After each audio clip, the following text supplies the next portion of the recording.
Hello, this is OverlordBou, back with another super review video, and today we'll be looking at the two new premium submarines coming to World of Warships, the I-56 and the S-189. Now, both submarines will be first released as a possible reward for the upcoming random bundle set. Now, this set includes 54 bundles and will be priced for 1,000 doubloons each. If you don't want to buy the bundles, both subs will return to the armory at the beginning of 2023 for direct purchase. Now, I don't recommend gambling for either subs. Wait for them to be sold at the beginning of the year of next year if you're interested in them. But now, this is going to be the first time I'll be doing a video like this where I'll be going over both the ships. Now, I'll be going over each of the ship's stats and then doing a comparison side by side on the ships so you guys can kind of feel which one is better. And so I'll just do how I normally do it, where I'll be going over the recommended captain build, the module setup, followed by the stats, and finally I give my thoughts about their overall performance. Now, first up are the captain build and upgrades shown on the top right. I'm going to be showing the I-56 stats first, not the stats, but the I-56 build first, so make sure you pause it anytime if you want to take a look at them. Now, the second build that's going to be shown now is going to be the S-189. Now, you can pause the video at time to look over this build. They're almost identical, the builds, but they're just a little bit different. The I-56 does have the battery consumable, while the S-189 does not. Now, with that out of the way, let's talk about the ship's stats, starting with their armor and survivability. Now, the I-56's armor will be shown on the top right. Has a 16mm/19mm hull with a 24,200 HP pool, and which also has a relatively large hull. Now, the S-189, which will be shown on the top right, has a 16/19mm hull with a 25mm pressure hull. Also, the reference, just to make sure you guys know, I will be showing first the I-56 replay, and then I'll be showing the S-189. So I kind of took the most interesting parts of both of the replays and I kind of just put them together. So you guys have a reference there. So my bad on that, without explaining it earlier. Now, though the I-56 has a massive HP pool, this is countered by her extremely large size and poor maneuverability.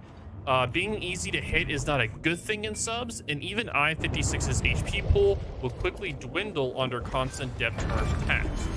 Now, the S-189 is pretty much the polar opposite, with only half of the I-56's HP pool, but being notably harder to hit. Though she can't endure much damage, the S-189 will likely survive longer as she's harder to find and hit in the first place. Now, the I-56 is currently the only submarine in the game to have a controllable main gun, so let's get this over with. Now, this is for the I-56 only.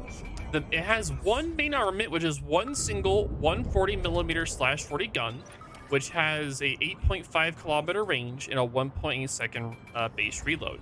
As a 7.2 second 180 turret, 7.2 second 180 degree turret diverse, it can fire 15 degrees off of the bow and full coverage of the rear. Now, these shells do 2,750, and they are SAP shells, by the way.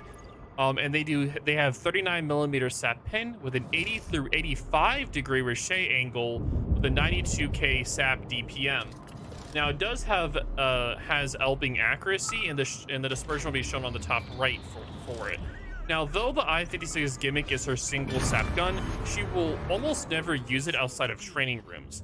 I-56 takes so much counterattack damage that the 2-3k damage from the gun is not worth using, even on a low HP targets. It's better to ignore the main gun and focus on her torpedoes to finish off low health targets. Now, as the S-189 does not have any guns, let's move on to the submarine's main armament, which is the torpedoes and sonar. Now, the I-56 has 6 bow 533mm torpedoes, and each individual torpedo has its own reload of 35 seconds.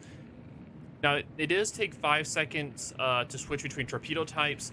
Now, first is the acoustic torpedoes, which have a 6 kilometer range, do 10,800 damage, have a 62% flood chance, and a 78 knot speed. Now, the standard torpedoes for the I-56 have a 12.5 kilometer range, 14,300 damage, 85% flood chance, and a 73 knot speed. Now for its sonar, it has a 6.5-second reload for the sonar, a 6-kilometer range. Now the first ping duration is 25 seconds, the second ping duration is 55 seconds, the ping velocity is 600 meters per second, and the ping width is 18 meters. Now the S-189 has 4 bow 533 millimeter torpedoes, and each individual torpedo also has its own reload, and you do also get 2 stern torpedoes on the Russian submarine. It has a 61-second reload for each individual torpedo. They have their own individual reload, I mean. So it has a 5-second torpedo switch time, just like any other submarine. Now, it does have acoustic and the standard. The acoustic torpedoes have a 9-kilometer range that do 5,167 damage with a 77% flood chance with a 65 knot speed. Now, the standard torpedoes have a 12.3-kilometer range that do 14,300 damage with an 85% flood chance and a 74 knot speed. Now, the sonar does have a 9.5 second reload, the 9-kilometer range. The first ping has a duration of 25 seconds. The second ping has a 30-second duration. The ping velocity is 980 meters per second with a ping width of 8 meters. Now, both subs rely on their standard torpedoes to deal damage. Their excellent range and high damage outclasses other currently available Tier 8 submarines. On the other hand, their acoustic torpedoes leave much to be desired for different results. Now, the I-56's homing torpedoes are too short-ranged and require her to get dangerously close for it to be effective.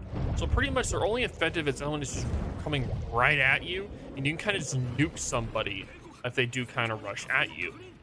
Now, if the S-189's homing torpedoes the S-189 torpedoes do have more range, but it's a letdown by the slow ping reload and the anomic damage, which is really terrible.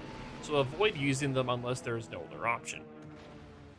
Now, the I-56's Torp 2 placement is optimized for aggressive plays. With her 35-second reload, she can spam walls of torpedoes that no one wants to push into. As you've seen earlier in the replay, I kind of just did that, and yeah, it wasn't fun for them at all.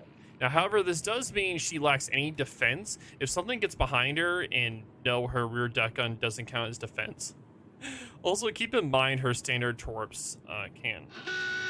Now, the S-189 is more balanced with 4 in the front and 2 torpedoes in the rear, offering effective firepower no matter where the sub is pointed. Now, as both subs have no anti, we'll be skipping that and moving on to their maneuverability. Now, the I-56 has it above, with its above water maneuverability, is surface max speed is 29 knots with a turning radius of 670 meters and a rudder shift of 9 seconds. Now, for its underwater maneuverability, it gets really, really slow. It goes down to 13 knots underwater with a dive plane shift time of 25.9 seconds and a max dive and ascendant speed of 2.4 meters per second. Now, the S-189 has an above water maneuverability max speed of 30 knots, a turning radius of 480 meters, and a rudder shift time of 5.7 seconds. Now, for its underwater speed, it's not as hampered as the I-56. It has a max speed of 21 knots underwater, and it has a dive plane shift time of 14.2 seconds, and a max dive and ascent speed of 3.2 meters per second. Now, due to her large size, the I-56 handles very poorly. She struggles to change depths or really escape from any tough situations. She is forced to rely on her HP pool to survive encounters. Now, the S-189 fares much better here due to her amazingly tight turning radius, which is wah, and is excellent underwater maneuverability. Now, she will outpace all her Tier 8 submarines when underwater, helping to escape tight situations.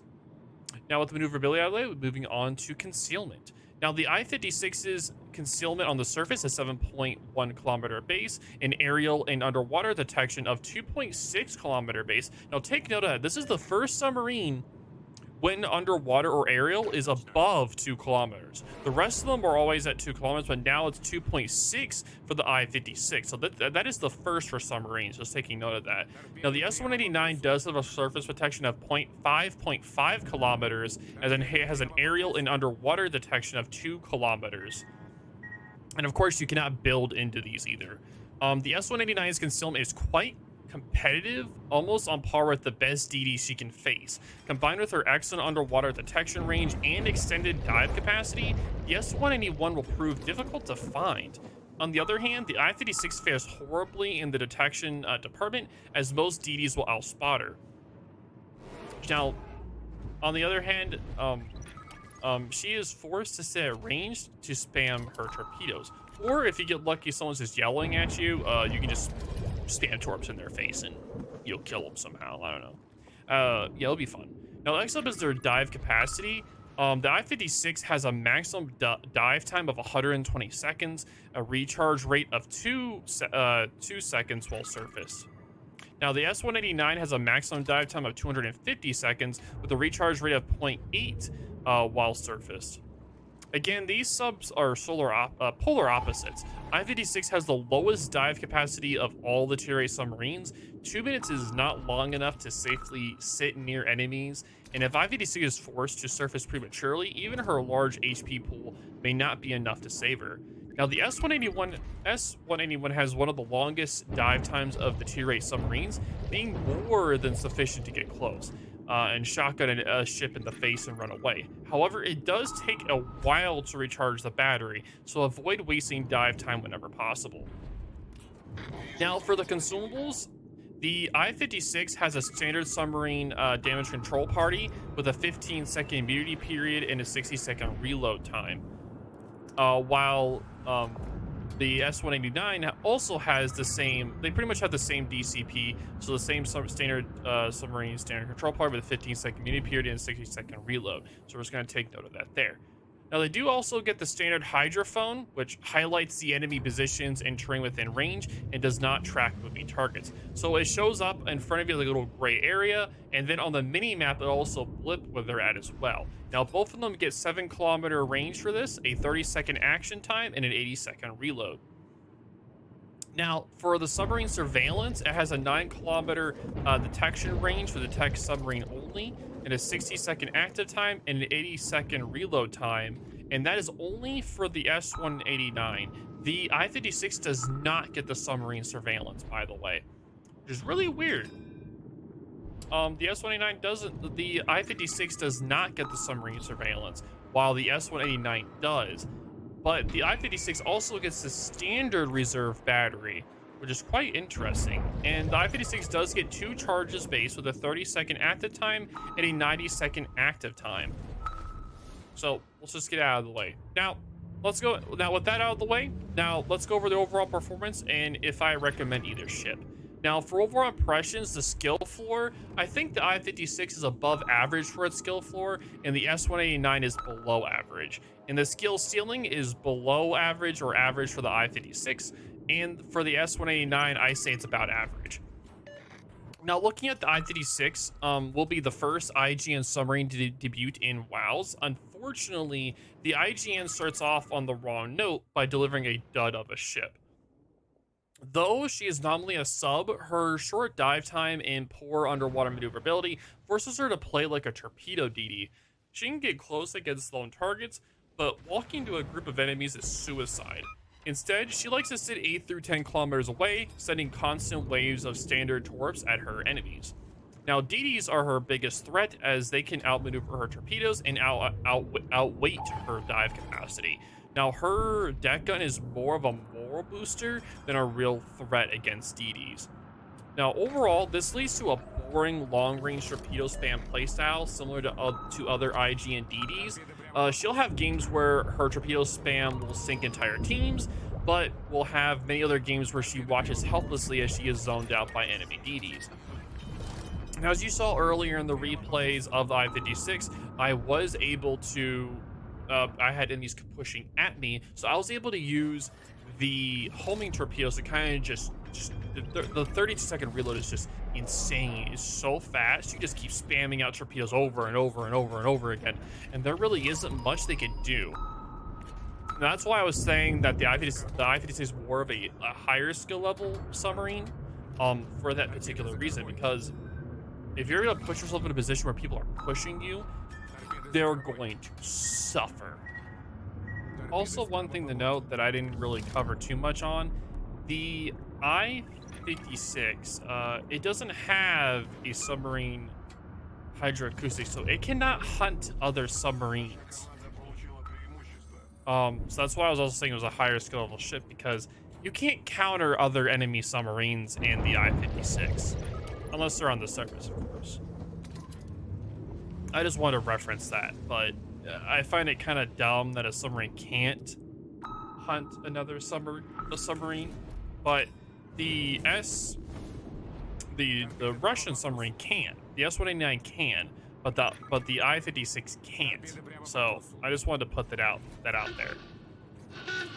Now let's moving on to the S-189. Now, likewise, the S-189 will be the first Russian submarine to be released in WoWs. She fares better than her IJN counterpart, though maybe not by much. Her playstyle is similar to the German submarines, owing to her extended dive time and enhanced on-water maneuverability. And the S-189 differs in that she relies on her normal torpedoes because her homing torpedoes being too weak for effective damage. Literally 5,000 damage for a torpedo hit is literally like nothing. So if you're using the acoustic torpedoes for the Russian submarine, you literally have to rely on flood damage at that point. Now the critical difference is that she cannot shotgun smaller ships. Her standard torpedoes have a very long arming distance, while her homing torpedoes deal little damage. Now, it does have a slow reload. It can also hamper her damage output, especially if she plays at range. Ideally, she wants to stay within 5 kilometers of the enemy, throwing out standard torpedoes and occasionally closing in for better accuracy. Now, overall, the S-189 is workable, though inferior to other submarines due to her weak homing torpedoes. Though she can still farm larger ships, but will struggle against other ships and DDs. Now, for overall, I'd say both would be difficult to assess for ranked, and for clan battles, we have no idea. At the time of this video, we have no idea. They haven't been introduced to clan battles at all, so I really don't know. But again, I do want to mention that both the I-56 and this S-189 will be available at the start of this patch, which will be in about a few days from this video, or they'll be already a game, and then at the start of the year in 2023, you can just buy them outright instead of having to gamble for bundles to get them. But overall, I'd say that it really depends. If you enjoy playing submarines, then sure, you can get either or depending on what you're looking for. I had some really I only had one really interesting match in the Japanese submarine, the I-56, whenever people were pushing. That's pretty much the only time I actually did something, because I'm not, and I'll admit, I'm not the best at torpedoes. So, of course, I'm not going to be the best at using the standard torpedoes, but over time, of course, I'll get better. But if you're like a really proficient torpedo player, you could probably just hammer down people with the I-56 since there's so many of them. Now, the S-189 is more, I say, like an average. If you're like an average player, I think the S-189 would be better if you're looking to get that one. But again, I wouldn't recommend gambling for them. I would say just wait until you can get them at the beginning of the year. But if you do want to buy them, you're more than welcome to. Nothing's going to stop you there. But anyway, that is going to be it for this video. I'm sorry for putting both of these ships into the one video. I will be going on a trip soon, so I didn't really have enough time to do a two-part, like a two-set video, and I thought it was just better to compare both of them in one video, so you guys have a better understanding of both of them, so you can make a more educated choice on buying them. But yep, that is going to be it. If you guys have any questions or concerns, definitely leave them in the comments down below. But this is OverlordBou, and I'll talk to you all later.